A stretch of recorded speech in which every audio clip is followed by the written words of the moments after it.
episode of Bible reading and interpretation. I hope you guys have enjoyed the last episode. If you haven't watched the last episode, kindly look for it in my videos. I will also include the link to the video in my description if I remember, so that you can go and watch it, so that you can be able to understand the story much better, because we started with chapter 1. Now we are going to chapter 2 of the book of Esther.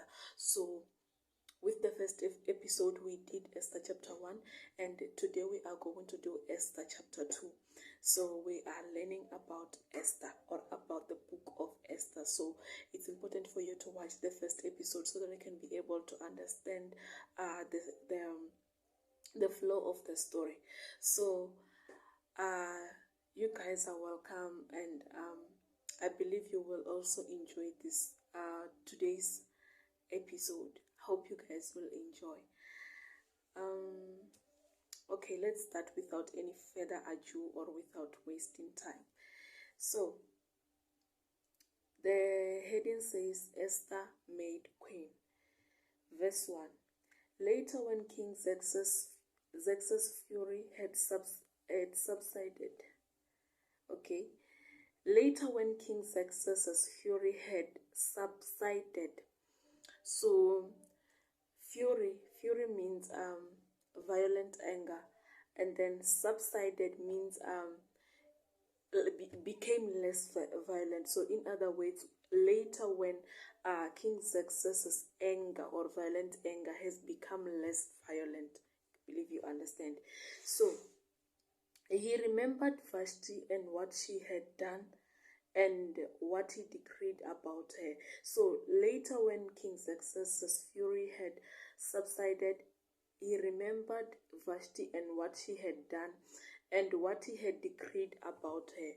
So now he is remembering about what Queen Vashti did. Remember, we said that Queen Vashti was summoned by King Xerxes to come and show off with her beauty, or to display her beauty during that ceremony.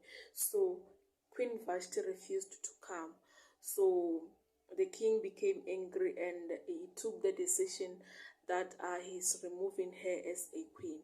So now he is remembering her and what she did and what he decreed about her. Verse 2. Then the king's personal attendants proposed, let a search be made for beautiful young virgins for the king. So now they want to look for another queen or another wife for the king. 3.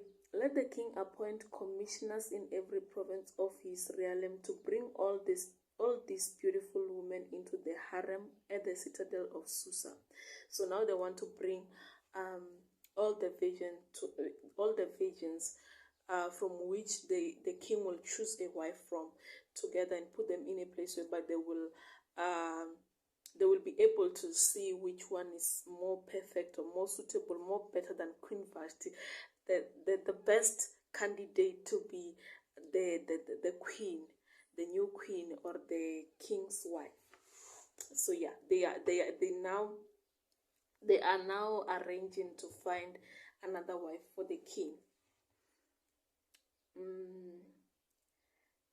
Okay. Let them be placed under the care of Haggai, the king's eunuch, who is in charge of the women, and let beauty treatments be given to them. So Haggai is an eunuch, is the king's eunuch, and when we talk about an eunuch, we are talking about a castrated man, meaning a man whose testes have been removed. So he was the one taking care of the woman. My camera. Okay. Then let the young woman who pleases the king be made queen instead of Vashti. You see, so Vashti is being replaced now because of her disobedience, because of the embarrassment he caused for the king when he summoned him and she refused to come. She caused him embarrassment. So now they want to replace her.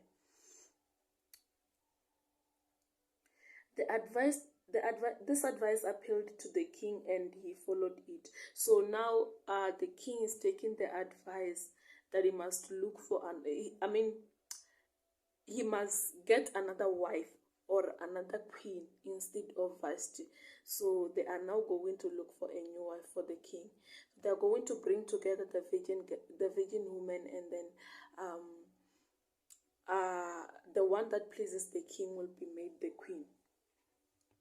Now there was in the citadel of Susa a Jew of the tribe of Benjamin named Mordecai, son of Jair, the son of Shimei, the son of Kish, who had been carried into exile from Jerusalem by Nebuchadnezzar, king of Babylon, among those taken captive with Jehoiakim, king of Judah. So now, amongst the king's personal attendants, there was one man who is a Jew of the tribe of Benjamin, and his name was Mordecai. So let's see here what is happening, or what do they want to tell. What did Mordecai do? Why is it so special that he is even mentioned, that he was amongst the king's attendants, while the other people, we don't even know their names? Why is it that his name is being mentioned? Let us find out. 7. Mordecai had a cousin named Hadassah. My camera.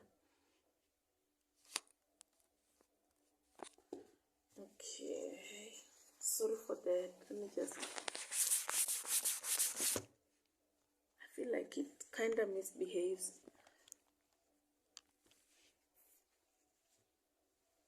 Let me just leave it. Okay. Mordecai had a cousin named Hadassah, whom he had brought up because she had neither father nor mother. So Mordecai had a cousin by the name Hadassah, and he brought her up, or he raised him. He brought her up, or he raised her, because she did not have parents. She was an orphan. So this young woman, who was also known as Esther, had a lovely figure and she was beautiful. Mordecai had taken her as his own daughter when her father and mother died. So Mordecai raised this young woman by the name Hadassah, who is also known as Esther, and she was beautiful. She had a lovely figure. She was so beautiful. 8. When the king's order and edict had been proclaimed, many young women were brought to the citadel of Susa and put under the care of Haggai. Esther also was taken to the king's place and entrusted to Haggai, who had charge of the harem. So a harem is a place whereby they put the wives of a polygamous man. So so the harem in this case, it was for putting the woman from whom from whom the king is going to choose a wife from. So they were put in a harem, and Haggai, who is one of the king's eunuchs, was in charge of the harem. Okay, so forgive me for the English. English is not my native language. So, okay. 9. She pleased him and won his favor. So Esther pleased Haggai, and she won his favor. Immediately he provided her with her beauty treatments and special food. He assigned to her 7 female attendants selected from the king's palace and moved her and her attendants into the best place in the harem. So, since she was so pleasing to Haggai, who was in charge of the harem, she was given 7 female attendants. She was treated nicely. She was even given her beauty treatments. So Mm, just one advice we can pick up from here is that as children of God, not to say that we should please the world, but sometimes when a person is being obedient, when a person is respectful, when a person, looks like when they do things, they first think, like they do things in a way that it shows that they think before they can act. Um, they sometimes please certain people, you understand?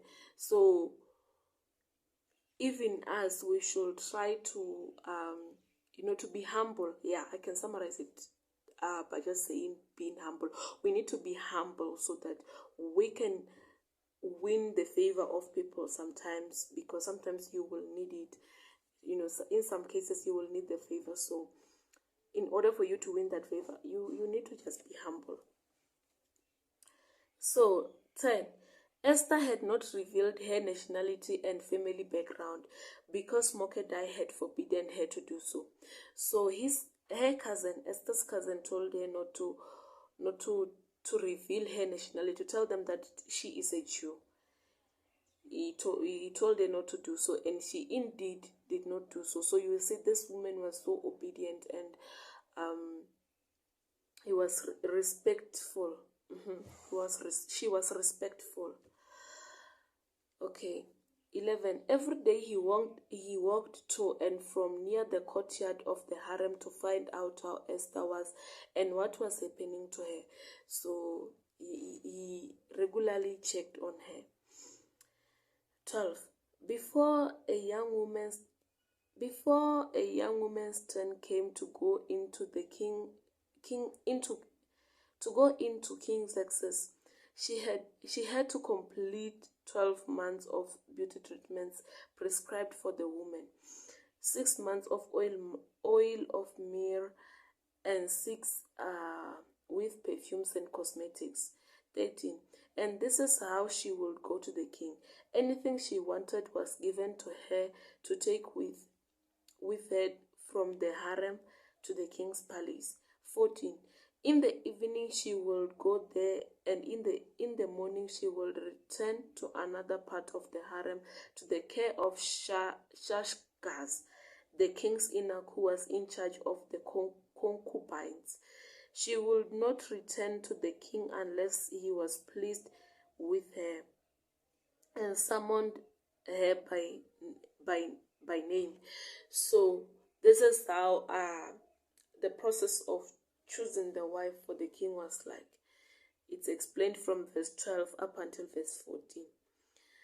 15. When the turn came for Esther, the young woman Mordecai had adopted, the daughter of his uncle Abihail, to go to the king, she asked for nothing other than what Haggai, the king's eunuch who was in charge of the harem, suggested. So it seems Haggai had told Esther what to ask for when she goes to the king. So, and she obeyed. She obeyed him. She asked for exactly what he advised her to ask for. Okay. And Esther won the favor of everyone who saw her. So through this obedience, she won the favor of everyone who saw her. She was taken to the king to King Xerxes in the royal residence in the 10th month, the month of Tebeth, in the 7th year of his reign. 17. Now the king was attracted to Esther more than any of the other women, and she won his favor and approval more than any of the other virgins. So he set a royal crown on her head and made her queen instead of Vashti. So you see, because of this woman's obedience, humbleness, respect, she won the favor of the king, and she was even made a queen. Esther was made to become a queen because of her humbleness. And the king gave a great banquet. Esther's banquet, for all his nobles and officials. He proclaimed a holiday throughout the provinces and distributed gifts with his royal liberality. So he made a great banquet for Esther.